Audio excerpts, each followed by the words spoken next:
jërë ngeen jëf mbokki Bawal Info TV mbokk yi maa ngi leen di nuyu yéen ñi nekk ci biir réew mi ak yéen ñi nekk ci bitim réew mbokk yi nag xam ngeen ne njabootu maam Cheikh Mbaye ci Louga dañoo def benn déclaration bu am solo ci kanamu premier ministre Amadou Ba di candidat Benno Bokk Yaakaar njabootu maam Cheikh Mbaye kàddu yi nga xam ne yëkkati nañ ko sénégalais yi bari rafetlu nañ ko rawatina kilifa diine yi. ndax njabootug maam Cheikh Mbaye dañoo wax ci dund gi nga xam ne tey ñëpp xam nañ ne dund gi dafa cher ndax lépp a yokk ci dëkk bi loolu njabootug maam Cheikh Mbaye wax nañu si waaye tamit lu jëm ci wàllum chômage bi ndax gis ngeen ne dëkk bi xale yu bari liggéeyuñu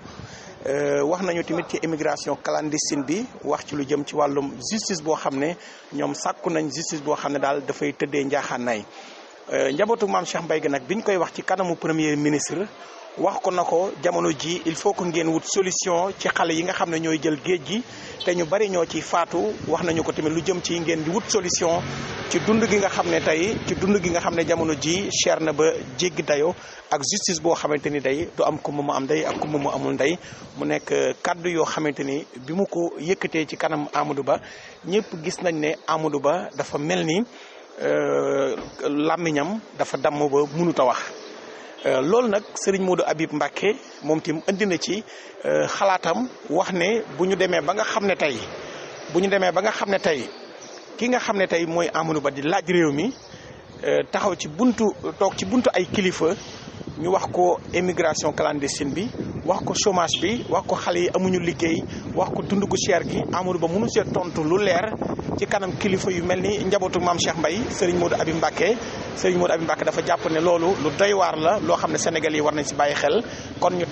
dégtal leen kàddu yi si Serigne Modou Habib Mbacké yëkkati. di wax ne kii jël wax ji boo xamee waajuram rek dara du la ci jaaxal muy Serigne Sam Mbaye ca bëri xam-xam ba bëri yërmande gi ñeme dëgg nga xam ne lu mu xat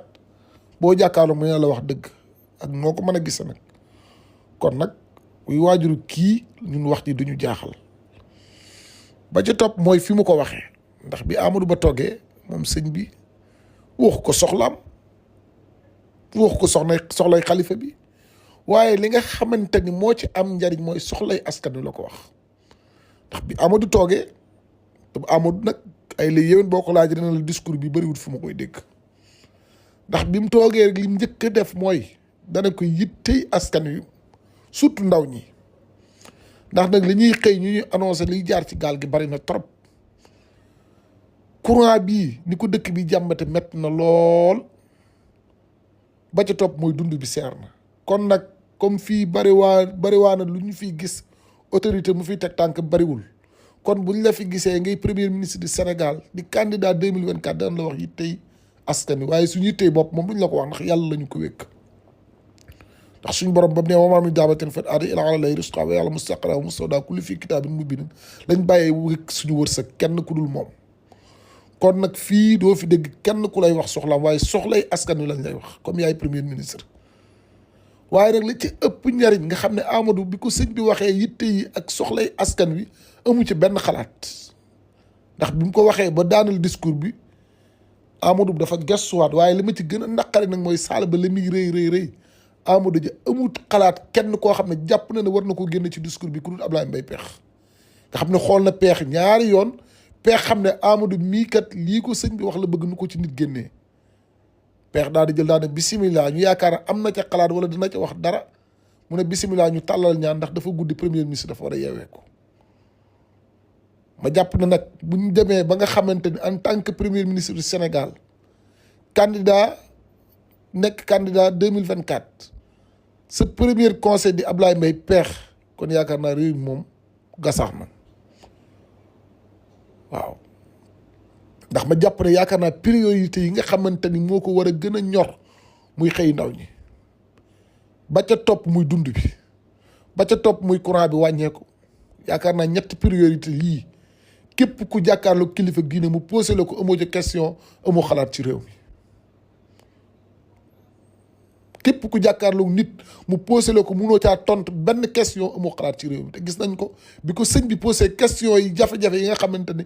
jàpp naa ne tey kuy candidat loolu mooy nekk sa priorité Amadou Ba amu ca tontu Ablaye Mbaye Peex la jàkkaarloo ngir Peex génne ci tontu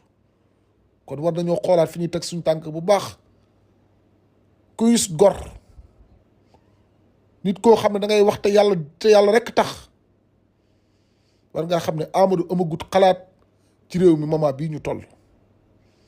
réew mi nag dafa toll foo xam ne boo dee wax dëgg dis gor set wicc da nga gis ay saaga yu nekk ñu yëkkati ko teg seen ndodd waaye ka wax barki dem fee ca Louga xaarut mbindeef mu ko jox 1 franc parce que gëm na yàlla xaarut ku ko jox dara ndax ku xam waajuram nga xam ne réew mi li muy rëy rëy nit ëpp ko ci xam-xam réew mi li muy rëy rëy rëy rëy mosoo dégg ku ne la sëñ Sam ma tàllal sama loxo ne ma jox ma nangam.